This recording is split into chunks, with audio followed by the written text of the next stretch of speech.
చెప్పాడు చేశాడు రాజకీయ సవాల్ను నిజం చేశారు. ఇది మంత్రి పొంగులేటి శ్రీనివాసరెడ్డి స్టైల్. ఖమ్మం జిల్లాలో గులాబీ పార్టీని ఖాళీ చేయిస్తానన్న మాటను ఆయన నిలబెట్టుకున్నారు. వార్డు మెంబర్ల దగ్గర నుంచి ఎమ్మెల్యేల వరకు కేసీఆర్ను వీడేలా చక్రం తిప్పారు. ఉద్యమానికి కొలబద్దైన ఖమ్మంలో ఉద్యమ పార్టీని చెక్ పెట్టేలా సాగిన వ్యవహారంపై ఓ లుక్కేద్దాం. ఇక ఉమ్మడి ఖమ్మం జిల్లాలో కేసీఆర్ పార్టీకి చెందిన నేతలను దూరం చేస్తారన్న సవాల్ను మంత్రి పొంగులేటి శ్రీనివాసరెడ్డి నిరూపించుకున్నారు. మొన్నటి అసెంబ్లీ ఎన్నికల్లో గెలిచిన ఏకైక ఎమ్మెల్యే తెల్లం వెంకట్రావు కేసీఆర్ను వీడటంతో బీఆర్ఎస్ను లేకుండా చేశారు. సీఎం రేవంత్ సమక్షంలో భద్రాచలం ఎమ్మెల్యే తెల్లం వెంకట్రావు కాంగ్రెస్ కండువా కప్పుకున్నారు. దీంతో ఉమ్మడి ఖమ్మం జిల్లాలో ఉన్న ఏకైక ఎమ్మెల్యే గులాబీ పార్టీకి జారిపోయినట్లయింది. రైట్, ఈ విషయంపై మరింత సమాచారాన్ని అందించడానికి మా పొలిటికల్ ఎడిటర్ అరవింద్ లైవ్లో ఉన్నారు. అరవింద్, చెప్పండి, 2014 నుంచి 2023 వరకు జరిగిన ఎన్నికల్లో అయితే కేసీఆర్ పార్టీని ఖమ్మం ప్రజలు పెద్దగా ఆదరించలేదని తెలుస్తోంది. ప్రతిసారి ఒక్కో స్థానానికి ఆ పార్టీ పరిమితమైంది. 2023లో జరిగిన ఎన్నికల్లో అయితే విజయం సాధించిన తెల్లం వెంకట్రావు సైతం కాంగ్రెస్లోకి చేరడంలో పొంగులేటి పాత్రను ఏ విధంగా చూడాలంటారు? 2014, 2018 ఎన్నికల్లో ఒక్క స్థానాన్ని గెలిచినప్పటికీ 2018 నుంచి 2023 వరకు స్థానిక సంస్థలతో సహా చాలా ప్రభావశీలమైనటువంటి శక్తిగా టీఆర్ఎస్ మారినటువంటి పరిస్థితి ఉంది. అదే సందర్భంలో పార్లమెంట్ ఎన్నికల్లో కూడా 2019 పార్లమెంట్ ఎన్నికల్లో కూడా అటు ఖమ్మం స్థానాన్ని, ఖమ్మంతో పాటు ఖమ్మం పాత ఉమ్మడి ఖమ్మం జిల్లాలో కొంత భాగం ఉన్నటువంటి మహబూబాబాద్ స్థానాన్ని రెండింటినీ టీఆర్ఎస్ఏ గెలుచుకుంది. టీఆర్ఎస్ గెలుచుకున్న తర్వాత ఆ పార్టీ టీఆర్ఎస్ అలియాస్ బీఆర్ఎస్గా మారిన తర్వాత జరిగినటువంటి పరిణామాలు, అదే సందర్భంలో ఇప్పుడు అధికార మార్పిడికి ముసలం ఏదైతే ఉందో ఖమ్మం జిల్లాలోనే పుట్టింది అనేటటువంటి వాదనల్ని చేకూరుస్తూ ఇప్పుడు మొత్తం ఖమ్మంలో ఉన్నటువంటి బీఆర్ఎస్ కార్యకర్తలు మొత్తం దాదాపుగా 90 to 95% కార్యకర్తలు, నాయకులు మొత్తం కాంగ్రెస్ వైపు లేదా బీజేపీ వైపు చూసేటటువంటి పరిస్థితి ఉంది. దీనికి ప్రధానమైనటువంటి కారణం అంటే ఇంకొక ముఖ్యమైన విషయం చెప్పాలి. 1969 ఉద్యమంలో అగ్రభాగాన నిలిచినటువంటి ఖమ్మం జిల్లాలో అగ్రభాగాన నిలిచి ఖమ్మం జిల్లాలోనే మొదలైనటువంటి ఆ ఉద్యమం చాలా ఉధృతమైనటువంటి పరిస్థితి. అదే సందర్భంలో టీఆర్ఎస్ పార్టీకి సరైనటువంటి ఆదరణ లభించని పరిస్థితి. 2014లో 18లో కేవలం ఒకే ఒక స్థానం గెలిచినప్పటికీ ఇక్కడ ఒక ప్రధానమైన అంశం గమనించాలి. టీఆర్ఎస్కి నంబర్ రాలేదు, సీట్ల సంఖ్య రాలేదు, కానీ ఖమ్మం ప్రజలు కేసీఆర్ని అరెస్ట్ చేసి ఖమ్మం జిల్లా జైల్లో పెట్టినప్పుడు ఖమ్మం ప్రజలు మొత్తం కేసీఆర్ వెంట నిలబడినటువంటి పరిస్థితి ఉంది. ఓవరాల్గా తెలంగాణ ఉద్యమ స్ఫూర్తిని నింపుకున్నటువంటి ఖమ్మం జిల్లా ఈరోజు దానికి విరుద్ధమైనటువంటి పరిస్థితి కనిపిస్తోంది. ఒక పక్క తెలంగాణ ఉద్యమ స్ఫూర్తికి దూరమైందనే ఆరోపణలు ఎదుర్కొంటున్నటువంటి టీఆర్ఎస్ రాజకీయంగా ఏకాకయ్యేటటువంటి పరిస్థితిలో ఈ రాజకీయ పరిస్థితి ఎదుర్కొంటోంది. ఇక్కడ ఒక ముఖ్యమైన విషయం చెప్పాలి. 2014లో వైసీపీ అభ్యర్థిగా, ఎంపీ అభ్యర్థిగా పోటీ చేసి గెలిచి ఆ తర్వాత టీఆర్ఎస్లోకి వచ్చినటువంటి పొంగులేటి శ్రీనివాసరెడ్డి, ఆయన పాత్ర చాలా కీలకమైనదని చెప్పాలి. ఇక్కడ ముగ్గురు మంత్రులు ఉన్నప్పటికీ కీలకమైనటువంటి రాజకీయ సమీకరణాలకి ఆయన కారణమయ్యారని చెప్పాలి. బట్టి విక్రమార్క ఆయన స్వతహాగా కాంగ్రెస్ వాది, ఆయన కాంగ్రెస్లోనే పుట్టారు, కాంగ్రెస్లోనే రాజకీయ నాయకుడిగా ఎదిగారు, డిప్యూటీ స్పీకర్గా పనిచేశారు, యూత్ కాంగ్రెస్ లీడర్గా ఉన్నారు, ఆంధ్ర బ్యాంక్ డైరెక్టర్గా ఉన్నారు. ఇలా వివిధ పదవులు అనుభవించినప్పటికీ, ఆయన క్రియాశీల రాజకీయాల్లో ఉన్నప్పటికీ ఆయన ఈ రకమైనటువంటి రాజకీయ తంత్రాంగం కంటే కూడా కాంగ్రెస్ వాదిగా ఉండటానికి ఇష్టపడ్డారు. మరోపక్క తుమ్మల నాగేశ్వరరావు పార్టీలో చేరిన తర్వాత కొంత ఊపొచ్చిన విషయం వాస్తవమే, కానీ తుమ్మల నాగేశ్వరరావుకు సంబంధించినటువంటి రాజకీయపరమైనటువంటి కీలకమైనటువంటి అడుగులు పడినప్పటికీ ముఖ్యంగా చూడాల్సినటువంటి అంశం పొంగులేటి శ్రీనివాసరెడ్డి. ఒక్కళ్ళని కూడా ఖమ్మం జిల్లా నుంచి, ఉమ్మడి ఖమ్మం జిల్లా నుంచి ఒక్కళ్ళని కూడా అసెంబ్లీ గేటు తాకనియను అంటూ ఆయన సవాల్ విసినటువంటి పరిస్థితి.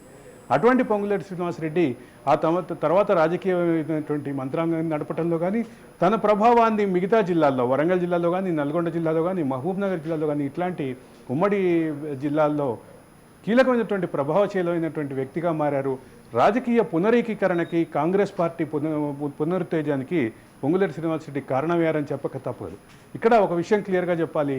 ఖమ్మం జిల్లాలో మొదలైనటువంటి ముసలం, బీఆర్ఎస్ పార్టీలో ఖమ్మం జిల్లాలో మొదలైనటువంటి ముసలం ఈరోజు మొత్తం స్థానిక సంస్థల నాయకులు, స్థానిక సంస్థల ప్రజాప్రతినిధుల నుంచి మొదలుపెట్టి గెలిచినటువంటి ఏకైక ఎమ్మెల్యే కూడా ఈరోజు ఆ పార్టీ నుంచి రాజీనామా చేసి బయటకు వచ్చినటువంటి పరిస్థితి. మరోవైపు ఇప్పటికే మాజీ మంత్రిగా ఉన్నటువంటి అజయ్కి సంబంధించినటువంటి విషయాలు కూడా ఆయన రాజకీయ అంశాలు కూడా రకరకాల అంశాలు వెలుగులోకి వస్తున్నాయి. ఆయన బీజేపీ వైపు చూస్తున్నారంటూ ప్రధానమైనటువంటి అంశం ఉంది. మరోపక్క జలగ వెంకట్రావు ఆల్రెడీ బీజేపీలో చేరారు. ఈ రకమైనటువంటి ప్రచారాలు, ఈ రకమైనటువంటి అంశాలే ఖమ్మం బీఆర్ఎస్ అభ్యర్థి అయినటువంటి నామా నాగేశ్వరరావు చుట్టూ కూడా ఉన్నాయి. నామా నాగేశ్వరరావు కూడా బీజేపీ వైపు చూస్తున్నారంటూ రకరకాల ఊహాగానాలు అయితే కనిపిస్తున్నటువంటి పరిస్థితి. అసలు బీఆర్ఎస్ అభ్యర్థిగా నామా నాగేశ్వరరావు మారతారంటూ కొన్ని ఊహాగానాలు జరిగినటువంటి పరిస్థితి ఉంది. ఈ పరిస్థితిలో ఈ పరిస్థితికి కేవలం అంటే ప్రజాప్రతినిధులు, స్థానిక ప్రజాప్రతినిధులు, కార్యకర్తలు కూడా పూర్తి స్థాయిలో బీఆర్ఎస్ని వదిలేసి కాంగ్రెస్ వైపు, బీజేపీ వైపు చూసే పరిస్థితి మాత్రం ఇది రాజకీయ పరమైనటువంటి కీలకమైనటువంటి అంశంగానే భావించాలి. స్వాతి. అలాగే అరవింద్, వాస్తవానికైతే అసెంబ్లీ ఎన్నికలకు ముందైతే మంత్రి పొంగిరెడ్డి కేసీఆర్కు సవాల్ విసరడం అయితే జరిగింది. ఆ విధంగానే కాంగ్రెస్ విజయానికి శ్రమించారు. ఉమ్మడి ఖమ్మం జిల్లా నుంచి అయితే ఏ ఒక్క బీఆర్ఎస్ అభ్యర్థిని అసెంబ్లీ సెగ్మెంట్, మీరు అన్నట్టుగానే అసెంబ్లీ సెగ్మెంట్ తాకనివ్వని అని అయితే పొంగులేటి చేసిన శపథం అయితే నెరవేరింది. ఇక 2023 ఎన్నికల్లో అయితే ఉమ్మడి జిల్లాలోని 10 స్థానాల్లో 8 స్థానాల్లో అయితే కాంగ్రెస్ పార్టీ అఖండ మెజారిటీతో అయితే కైవసం చేసుకుంది. దీంట్లో పొత్తు నేపథ్యంలో అయితే సిపిఐకి కేటాయించిన కొత్తగూడెంలోనూ కాంగ్రెస్ కూటమిని ఎక్కింది. ఇక దీంతో అయితే 9 స్థానాల్లో అయితే కాంగ్రెస్ విజయం సాధించినట్లయితే ఇక భద్రాచలంలో మాత్రం ప్రముఖ వైద్యుడు తెల్లం వెంకట్రావు అయితే బీఆర్ఎస్ తరఫున పోటీ చేసి అయితే స్వల్ప మెజారిటీతో అయితే గెలుపొందడం జరిగింది. ఇక్కడ 10 స్థానాల్లో ముఖ్యంగా అన్ని స్థానాల్లో బీఆర్ఎస్ 8 స్థానాల్లో ఎక్కడ రెండో స్థానానికే పరిమితమైంది. మరొక ముఖ్యమైన విషయం ఏంటంటే కొత్తగూడెం స్థానంలో 3వ స్థానానికి పడిపోవటం. సిట్టింగ్ ఎమ్మెల్యేగా ఉన్నటువంటి వనమా వెంకటేశ్వరరావుకి టికెట్ ఇస్తే ఆయన 3వ స్థానానికి పడిపోవటం. మిగతా స్థానాల్లో కూడా కాంగ్రెస్ బలమైనటువంటి మెజారిటీతో గెలవటం, భారీ మెజారిటీతో గెలవటం, ఇది కూడా ఖచ్చితంగా కీలకంగా గమనించాల్సినటువంటి అంశం.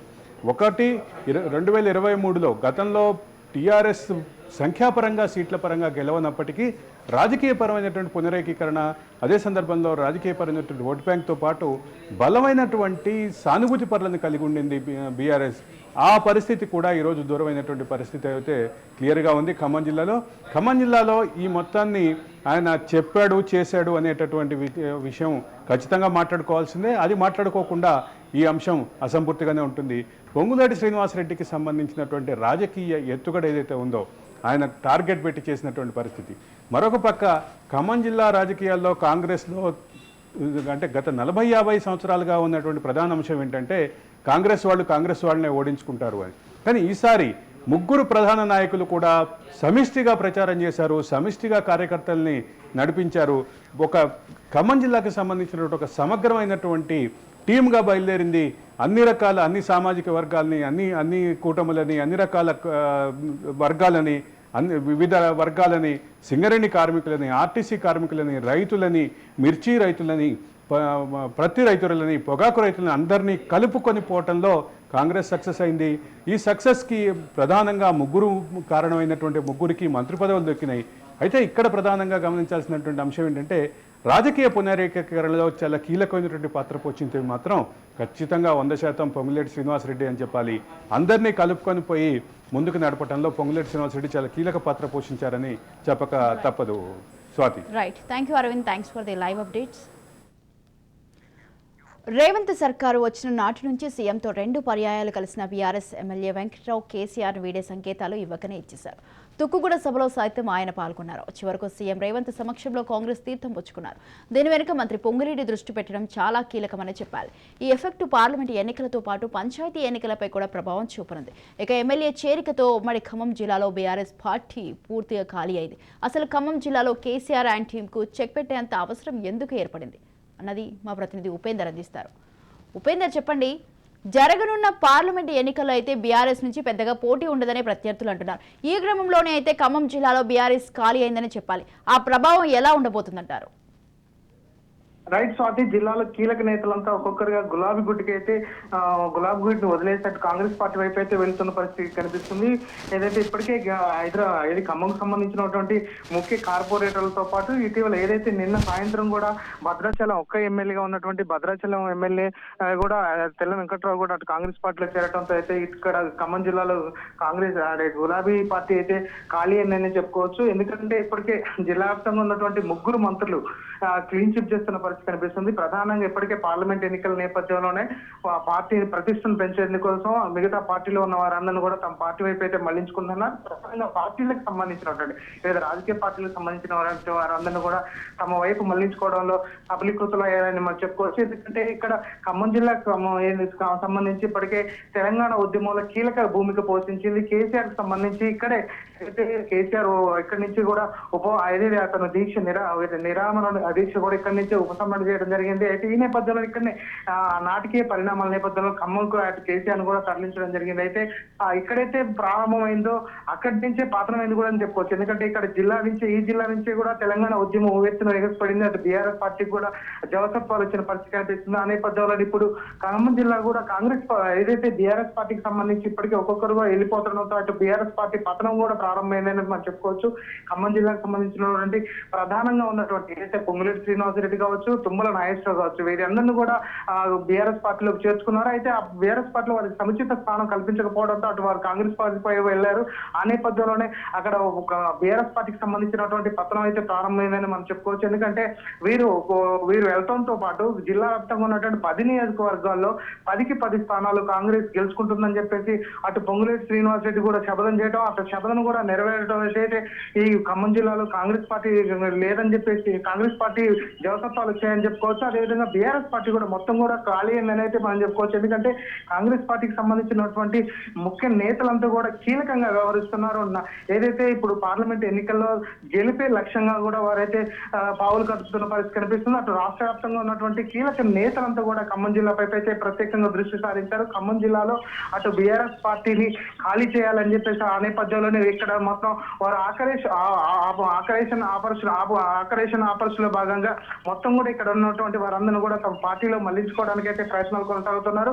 జిల్లాకు సంబంధించినటువంటి మంత్రి పొంగులేటి శ్రీనివాసరెడ్డి కావచ్చు, మంత్రి తుమ్మల నాగేశ్వరరావు కావచ్చు, అదేవిధంగా డిప్యూటీ సీఎం ఉన్నటువంటి మల్లు భట్టి విక్రమార్క కూడా ప్రధానంగా అయితే వ్యూహాత్మకంగా అడుగులు వేస్తూ అయితే జిల్లానైతే క్లీన్ చిప్ చేసే ప్రయత్నాలు అయితే కొనసాగిస్తున్నారు. జిల్లా వ్యాప్తంగా సంబంధించినటువంటి ప్రతి నియోజకవర్గంలో వారైతే ఏదైతే మాజీ ఎమ్మెల్యేలు కావచ్చు, అదేవిధంగా మాజీ కార్పొరేటర్లు కావచ్చు, క్రియాశీలకంగా ఉన్నటువంటి నేతలందరినీ కూడా తమ వైపు మళ్లించుకోవడానికి అయితే ప్రయత్నాలు అయితే కొనసాగిస్తున్నారు. ప్రధానంగా ఇప్పటికే వైరాకు సంబంధించి మాజీ ఎమ్మెల్యేలు ఇద్దరు మదన్ లాల్ కావచ్చు, రాముల్ నాయక్ కూడా ఇద్దరి మధ్య వైరం ఉన్న నేపథ్యంలో వారిద్దరిని కూడా తమ వైపు మళ్లించుకోవడం కోసం అయితే పావులు కలుపుతున్నారు. అదేవిధంగా సత్తపల్లికి సంబంధించినటువంటి సత్తపల్లిలో కీలకంగా వ్యవహరిస్తున్నటువంటి వెంకట వీరయ్యను కూడా తమ పార్టీలో మళ్లించుకోవడం కోసం అయితే ఇప్పటికే అటు టీడీపీకి సంబంధించిన వారి నేతలతోనూ అదేవిధంగా తుమ్మల నాయకులు కూడా ప్రత్యేకంగా పావులు కలుపుతున్న పరిస్థితి కనిపిస్తుంది. ఎందుకంటే ఆ బీఆర్ఎస్ పార్టీలో ఉన్నప్పటికీ తమకు ప్రాతినిధ్యం లేదని చెప్పేసి భావిస్తున్నారు, తమకు పదవులు కోల్పోయామని చెప్పేసి భావిస్తున్నారు. ఎందుకంటే తాము ఏదన్నా చేయాలన్నా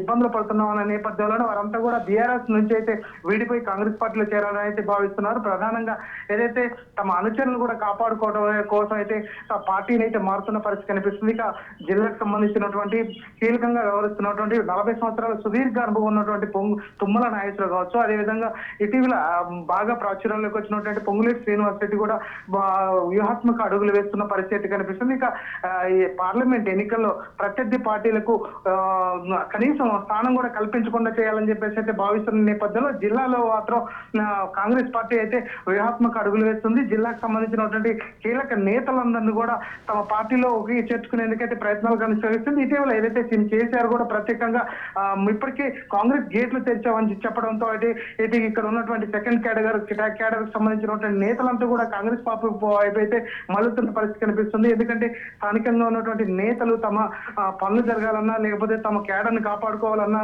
ఖచ్చితంగా అధికార మూలంలో పార్టీలోకి వెళ్లాలని చెప్పేసి భావిస్తున్నారు. ఆ నేపథ్యంలోనే బీఆర్ఎస్ పార్టీ మొత్తం జిల్లాలో మొత్తంగా ఖాళీ అనేది మనం చెప్పుకోవచ్చు. స్వాతి.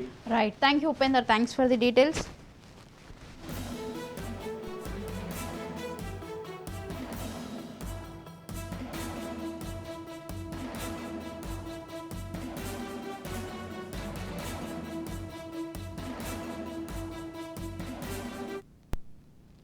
ఉమ్మడి ఖమ్మం ప్రజలైతే తొలి నుంచి బీఆర్ఎస్ ను అధినేత కేసీఆర్ ను పెద్దగా విశ్వసించలేదు. తెలంగాణ రాష్ట్రం ఏర్పడిన తర్వాత 2014లో జరిగిన ఎన్నికల్లో కొత్తగూడెం సెగ్మెంట్ మాత్రమే ఆ పార్టీ ఖాతాలో పడింది. అలాగే 2018లో జరిగిన అసెంబ్లీ ఎన్నికల్లోనూ ఖమ్మం నుంచి పువ్వాడ అజయ్ కుమార్ ఒక్కరే విజయం సాధించారు. 2023 అసెంబ్లీ ఎన్నికల్లోనూ ఏకైక స్థానం మాత్రమే బీఆర్ఎస్ పార్టీకి దక్కింది. అయితే అనూహ్యంగా బీఆర్ఎస్ ఎమ్మెల్యే కాంగ్రెస్ గూటికి చేరడంతో ఎమ్మెల్యేని జిల్లాగా బీఆర్ఎస్ మిగిలిపోయింది. దీనిపై మరింత సమాచారం మా భద్రాద్రి ప్రతినిధి నవీన్ అందిస్తారు. నవీన్, చెప్పండి, ఎందుకని మంత్రి పొంగులేటి శ్రీనివాసరెడ్డి పందం పట్టి మరి బీఆర్ఎస్ కు జిల్లాలో ప్రాధాన్యత లేకుండా చేయాల్సి వచ్చింది? రాజకీయ విజయానికి ఎలాంటి శ్రమ ఉందనుకోవాలంటారు?